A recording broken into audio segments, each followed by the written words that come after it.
Hi friends, జయలక్ష్మిని తులసి దళం మనం చదువుకుంటున్నాము.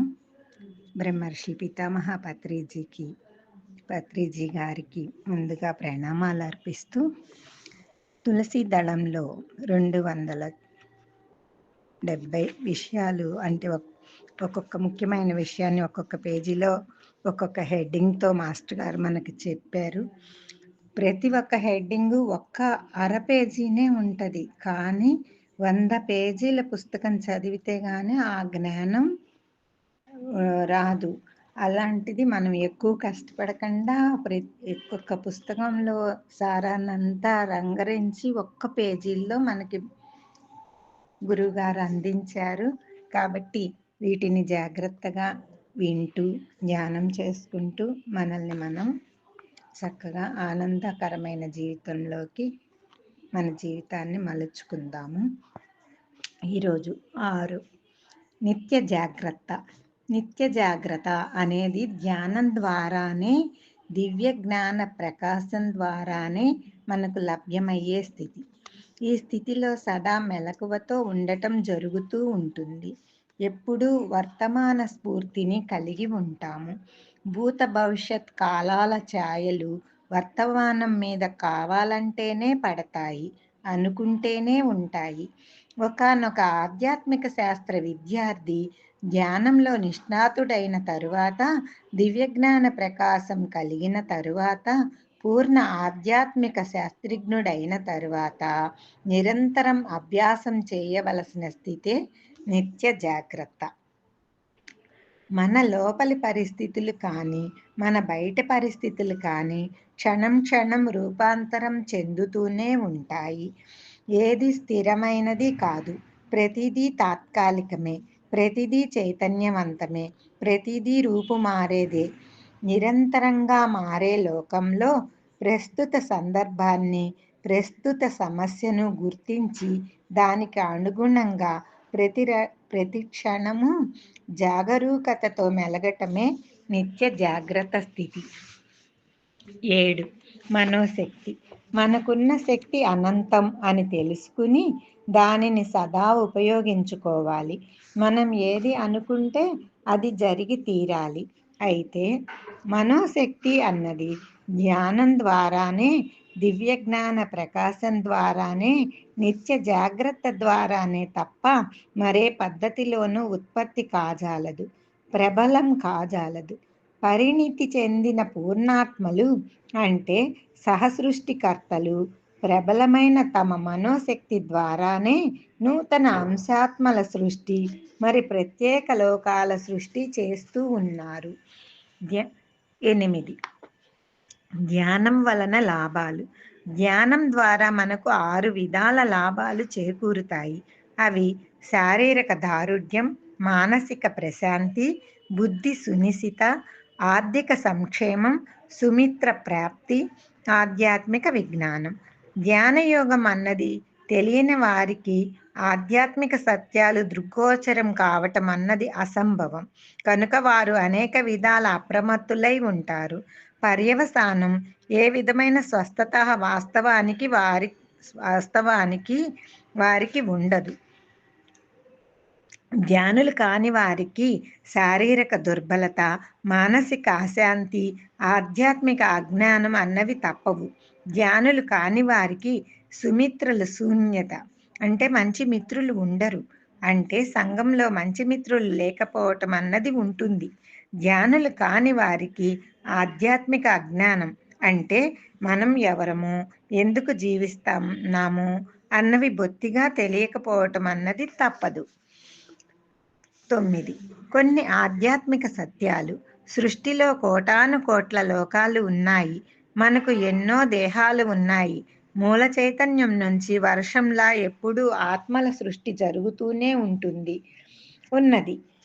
పూర్ణాత్మలు అంటే పరిణితి చెందిన ఆత్మలు కూడా తమలోంచి నూతన అంశాత్మలను సృష్టిస్తూ ఉండటం జరుగుతూ ఉంటుంది.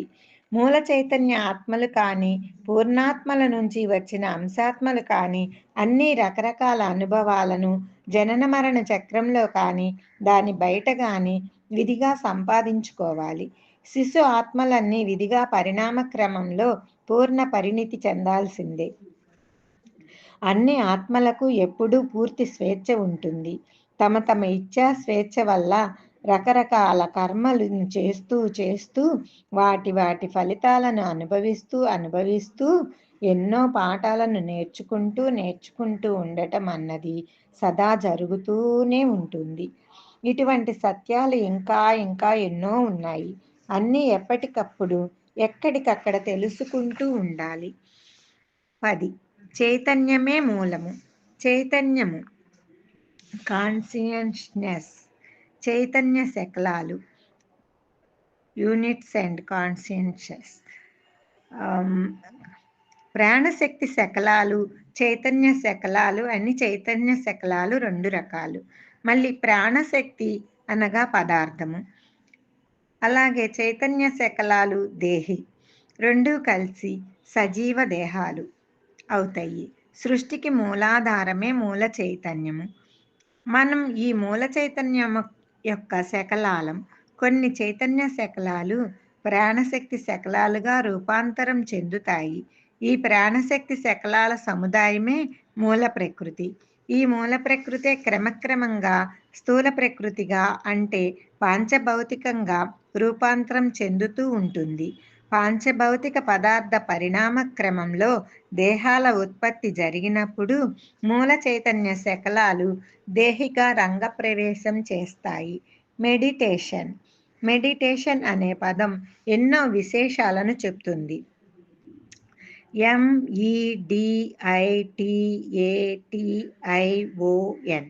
ఒక్కొక్క అక్షరానికి మనం వివరణ తెలుసుకుందాం. మెడిటేషన్ అంటే ధ్యానం. ఈ అంటే ఎనర్జీ కాన్సర్వేషన్, శక్తిని కూడగట్టుకోవటం. ఈ అంటే ఎనర్జీని, శక్తిని కూడగట్టుకోవటం. డి డిటాచ్మెంట్, నిస్సంగం. ఐ ఇంటెంట్, దీక్ష, ఏకాగ్రత. టీ థర్డ్ ఐ అనగా దివ్య చక్షువు. ఏ ఆస్ట్రల్ ట్రావెల్ అనగా సూక్ష్మ శరీరయానం. టీ థాట్ పవర్ అనగా మనోశక్తి. ఐ ఇంటెలెక్ట్ అనగా బుద్ధి కుశలత. ఓ అనగా అవర్ సెల్ఫ్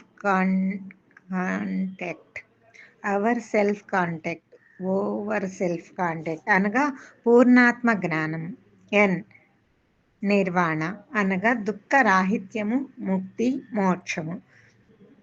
MEDI అంటే మెడి అనేవి చేయవలసినవి. ఇన్పుట్స్ అనగా ఇన్పుట్స్. టేషన్ అనేవి పొందబడేవి అనగా అవుట్పుట్స్. మెడి అంటే ఇన్పుట్, టేషన్ అంటే అవుట్పుట్.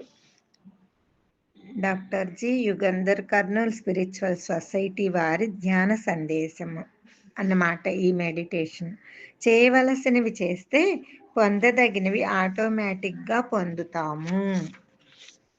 ఇంకా మెడిటేషన్ 2 అంటే మెడిటేషన్ అనే పదానికి ఇందాక ఒక వివరణ ఇచ్చాం, ఇది ఇంకొక వివరణ. మైండ్.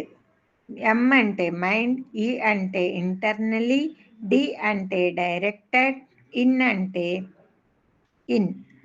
ఇన్, టి అంటే ట్యూనింగ్, ఏ అంటే అండ్, టి అంటే ట్యామింగ్, ఐ అంటే ఇన్, ఓ అంటే ఓన్లీ, ఎన్ అంటే నిర్వాణ. అందువల్ల బుద్ధిని నిర్వాణం వైపు మాత్రమే శాశ్వతంగా మరల్చి అందులోనే శృతి చేసి ఉంచండి. అందులోనే సదా మనుగడ సాగించటమే ధ్యానం. ఎన్సి సంపత్ కుమార్, పిరమిడ్ ధ్యాన కేంద్రం, అనంతపురం వారు శ్రీ గణపతి మాస్టర్ ద్వారా పొందిన ధ్యాన సందేశమే ఈ మెడిటేషన్ యొక్క అర్థము. యద్భావం తద్భవతి. 13. ఎప్పుడూ మన భావన ధోరణే మన భౌతిక వాస్తవంగా మారుతుంది కనుక మనకు మన వినాశకర ధోరణి వలన వినాశకర ఫలితాలు వస్తాయి. నిరాశాజనక ధోరణి వలన విపరీత ఫలితాలు వస్తాయి. ఆశాజనక ధోరణి వలన సత్ఫలితాలు కలుగుతాయి. అద్భుతకర ధోరణి వలన అద్భుతమైన ఫలితాలు లభిస్తాయి. తీవ్రంగా వాంఛించినది, త్రికరణ శుద్ధితో నమ్మినది, నిశితంగా యోచన చేసినది, ఉత్సాహంతో ప్రయత్నం చేసినది ఏదైనా సరే అది తప్పనిసరిగా అయి తీరుతుంది. సైబిల్ లీక్ యొక్క మాతామహి. ఏకైక సత్యం 14. మన వాస్తవాన్ని మనమే సృష్టించుకుంటున్నాం. ఇదే ఏకైక సత్యం. ఉద్ధరే ఆత్మానాత్మానం ఆత్మానమవసాదయేత్. ఆత్మైవ హ్యాత్మనో బంధుః ఆత్మైవ రిపురాత్మనః అంటున్నది భగవద్గీత. మనలను మనమే ఉద్ధరించుకోవాలి. అంతేకాని మనలను మనం పతనం చేసుకోరాదు. మనకు మనమే బంధువులం, మనకు మనమే శత్రువులం. అంతేకాని మరెవ్వరూ మనకు సహాయం చేయలేరు, మరెవ్వరూ మనకు హాని కూడా చేయలేరు. మన తీవ్ర పురోగతికి గాని, మన మంద పురోగతికి గాని, లేక మన తిరోగతికి గాని సదా మనమే కారణం. 15. జీవిత పరమార్థం. ఈ జీవితం ఉన్నది అన్ని వస్తువులను, అన్ని విషయాలను అనుభవించటానికి, సకల కళలను, సకల విద్యలను అభ్యసించటానికి, ఆధ్యాత్మిక శాస్త్రం గురించి పూర్తిగా క్షుణ్ణంగా తెలుసుకోవటానికి, ముఖ్యంగా ఆత్మశక్తులను శక్తి మేరకు సంతరించుకోవటానికే ఈ జీవితం. జీవితం యొక్క పరమార్థాలు 4: భుక్తి, రక్తి, ముక్తి, శక్తి. భుక్తి అంటే విషయానందం. రక్తి అంటే కళలు, ఆటలు, పాటల ద్వారా రక్తి కలుగుతుంది. ముక్తి ఆధ్యాత్మిక విజ్ఞానం ద్వారానే ముక్తి. శక్తి యోగ సాధన ద్వారానే మనకు శక్తి కలుగుతుంది. హరి ఓం.